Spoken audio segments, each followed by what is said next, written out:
እንደምን ዋላችሁ ተመልካቾቼ። ዛሬ ደግሞ በሌላ አዲስ ቪዲዮ ልንገናኝ ነው። ስሙ ማን ይባላል መሰላችሁ? ቆጭቆጫ ወይም ዳጣ።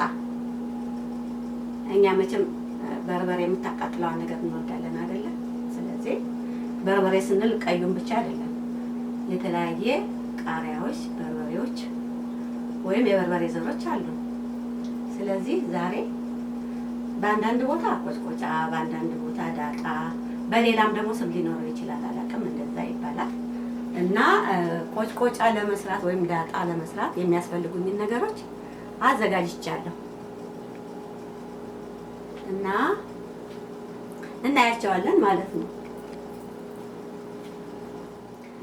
ምን ምን እንደሆኑና ምን እንደሚባሉ ነግራቸዋለሁ።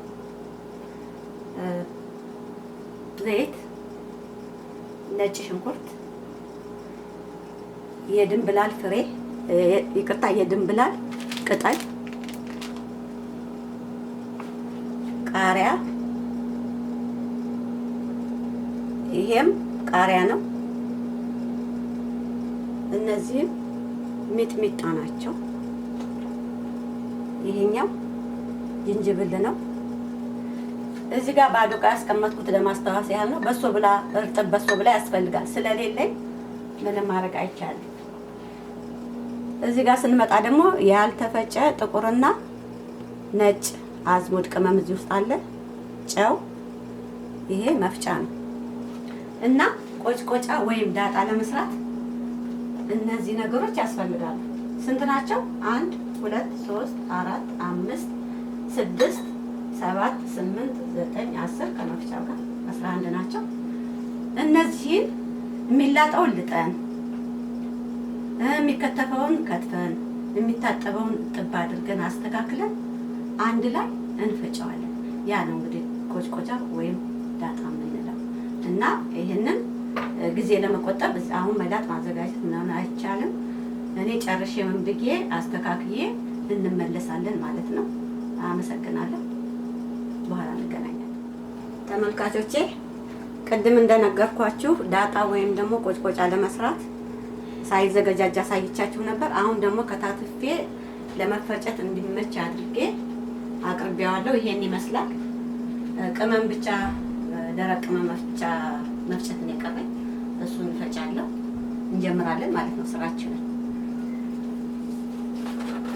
ይሄ ያው እንደነገርኳችሁ ጥቁርና ነጭ ነው። ስለተቀላቀለብኝ ነው። ምንም ችግር የለውም። ለሱ ትንሽ እንፈጫለን ማለት ነው። ከበዛ ጥቁር ቅመም ያጠቁርብናል። ትንሽ ይበቃዋል። እንፈጫዋለን።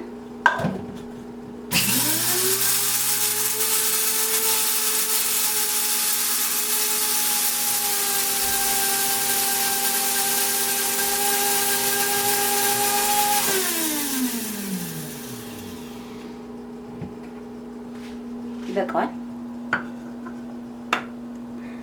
የምፈጭበት ምክንያት አለ። እንደ ሀገራችን በድንጋይ ወፍጮ የሚለነቀጥ ወይም የሚፈጭ ቢሆን ኖሮ አይፈጭም ቅመሙ። እዚህ ግን በጁስ መፍጫው ስለምንፈጨው አይደቅም። ፍሬው ፈጦ ነው የሚወጣው። ስለዚህ ነው መጀመሪያ የምፈጨው። ደረቅ ነገር መጀመሪያ መፈጨት አለበት እዚህ እና ቅመሙን እዚህ ያደርጋለሁ። የቀረኝ እሱ ብቻ ነበር እንጂ ሌላውን ተታትፌያለሁ። እና የመጠኑ ጉዳይ እንደ ፍላጎታችሁ ነው። ለኔ ይበቃኛል።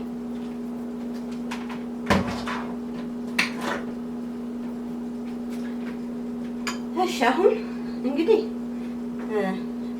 ሲከተፍ ይሄንን ነው የሚመስለው ማለት ነው። አሁን ይሄ ቃሪያ ሚጥሚጣ ነው የሚመስለው። በጣም ያቃጥላል። እዚህ ያለው የትም ሊኖር ይችላል እና ይሄ ነው ከትፌው ነው ማለት ነው። ይሄኛው ደግሞ ነጭ ሽንኩርት ነው ማለት ነው። ይሄ የድንብላል ቅጠል ነው። የድንብላል ቅጠል ነው ይሄኛው። ይሄን ነው የሚመስለው። ይሸጣል፣ እዚህ ሻፕ ውስጥ ይሸጣል እና ቅጠሉ ይሄንን ነው የሚመስለው። ለማወቅ ሲፈለግ እንደዚህ ተጠቀልሉና ታሸቱታላችሁ። ሽታው ያስታውቃል። የኛን ሀገር ቅመም ነው የሚለው። እዚህ ለብዙ ነገር ይጠቀሙበታል። እና እሱ ደግሞ ይሄውና ይሄ ነው። ይቺኛዋ ይቺን አተከትፋ ማለት ነው። ይሄኛው ይሄ ነው። ይሄኛው እና ከታትፌ አስተካክየዋለሁ ማለት ነው። ይሄ ያበቃለታል። ሲከተፍ ጅንጅብሉ በጣም መድቀቅ አለበት። ምክንያቱም ስራ ስር ስላለው የመፍጫውን ምላጭ ሊይዝብን ይችላል። ምላጩ ይዞና በደንብ አይሽከረከርም። ስለዚህ በጣም ነው ማድቀቅ ያለብን ማለት ነው። እንደውም በሌላ ብሌንደር ማድረግ ይቻላል እንትን እንዳይ ማለት ነው እንዳያስቸግራል።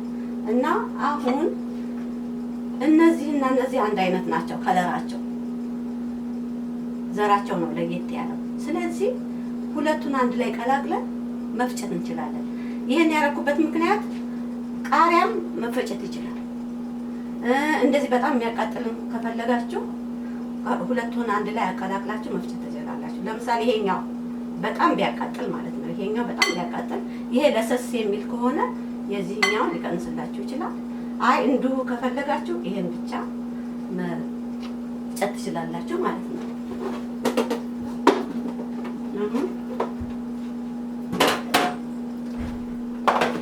ይሄን አቀላቅለዋለሁ።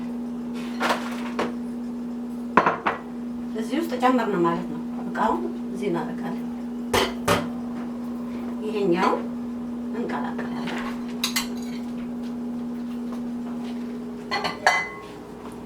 አሁን እንግዲህ የምንፈጨው ስንት አይነት ነው? ሁለት አይነት ነው ማለት ነው። ይሄንና ይሄንን። ይሄኛው በጣም የሚያቃጥልና ከለሩ ያምራል፣ እጅግ ያቃጥላል። በከለር ለመለየት ነው እንጂ አንድ አይነት ናቸው። ግን በማቃጠል ይሄኛው ይበልጣል። እንደፈለጋችሁ መፍጨት ይቻላል ማለት ነው። እነዚህ እዚህ ያሉትን ለሁለት እናካፍላለን። ቅመሙ አንድ አይነት ነው የሚሆነው። እነዚህ ነጭ ሽንኩርቱ ባይበዛ መልካም ነው የሚሆነው። ይሄ በቂው ነው።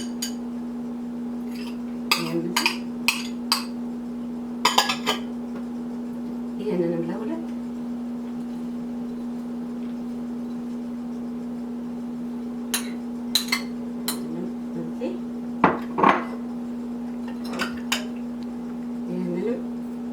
ጅንጅብሉን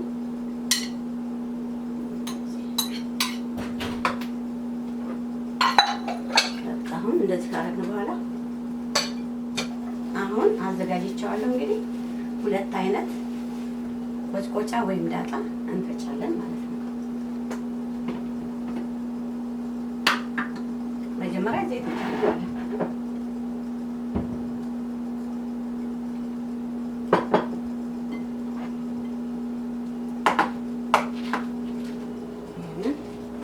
ጨምራለሁ ማለት ነው።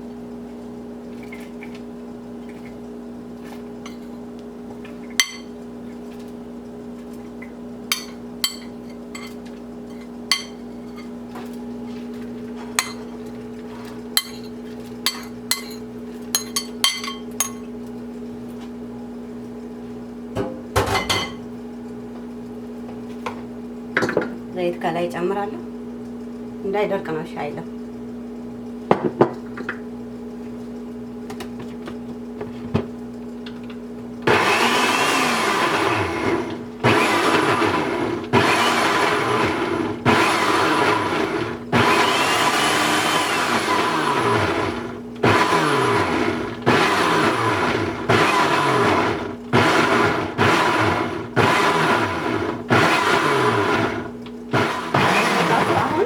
ያዝ ለቀቅ እያረኩ ነው የምፈጨው ማለት ነው። ምክንያቱም የላይኛው ክፍል ወደ መሀል እየገባ ቀስቀስ እያለ ነው ጠንከር ስለሚል። ምክንያቱም ጁስ አይደለም ይሄ።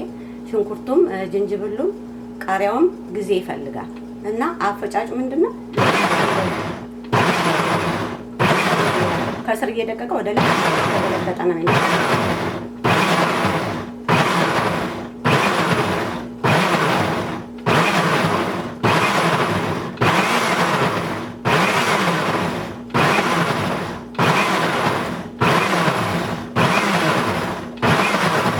ካረግን በኋላ እዚህ ወገቡ ጋር ያሉትን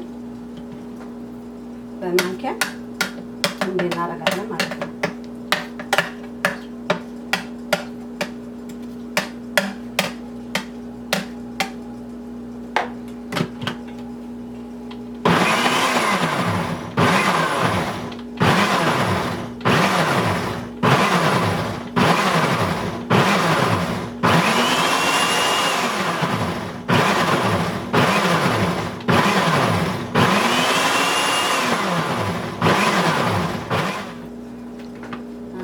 በቅቶታል።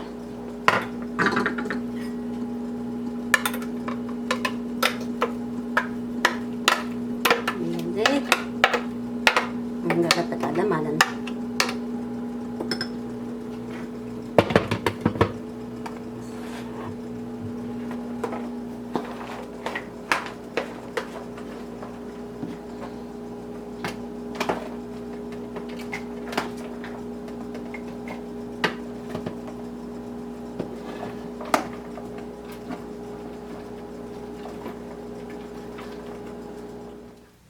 እንግዲህ ያኛው ተፈጭቷል።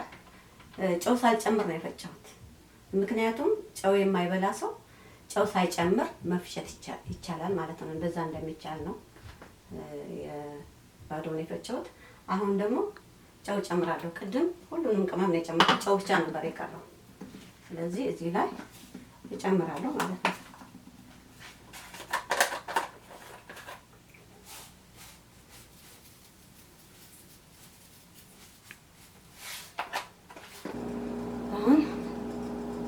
ዘይት እጨምራለሁ።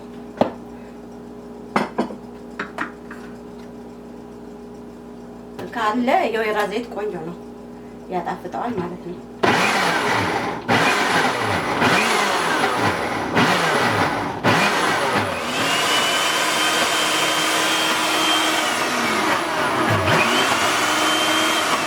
ተመልካቾቼ ሁለተኛውን ፈጭቼ ጨርሻለሁ።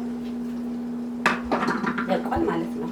እና ሲፈጭ አንደኛ ዘይት ጣል ጣል እያደረጋችሁ ትፈጫላችሁ ማለት ነው። መፍጫው እንዳያስቸግር። የተለያዩ መፍጫ ሊኖሩ ይችላሉ። እኔ በጁስ መፍጫ ነው የፈጨሁት ባለኝ ማለት ነው። እና ይኸውላችሁ ከለሩ ያምራል።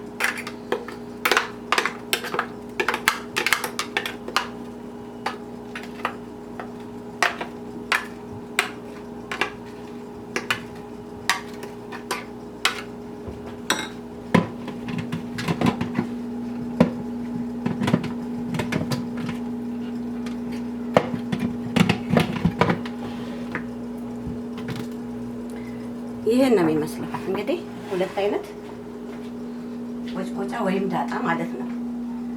ለምንድን ነው የሚጠቅመው? የሁለቱም ጥቅም አንድ አይነት ነው።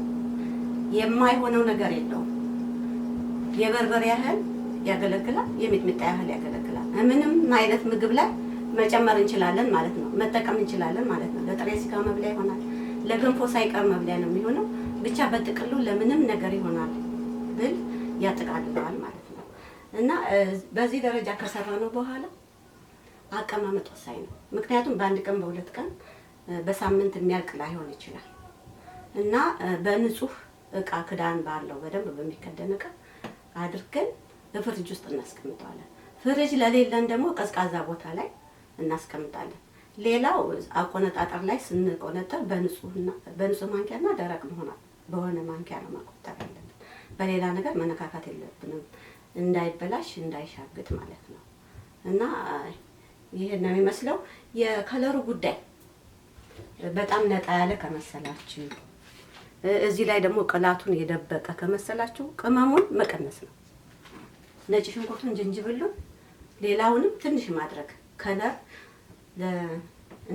እንዳይደምቅ ያደረገውን ነገር መከልከል ነው ማለት ነው፣ ከዚህ በለጠ ለማድረግ። ከዛ ውጪ እንግዲህ ይሄው ነው። ሌላ ልገልጽላችሁ የምችለው ነገር የለም። ጨርሻለሁ። በሌላ ቪዲዮ እስከምንገናኝ ድረስ መልካም ቆይታ። ደህና ሁኑ።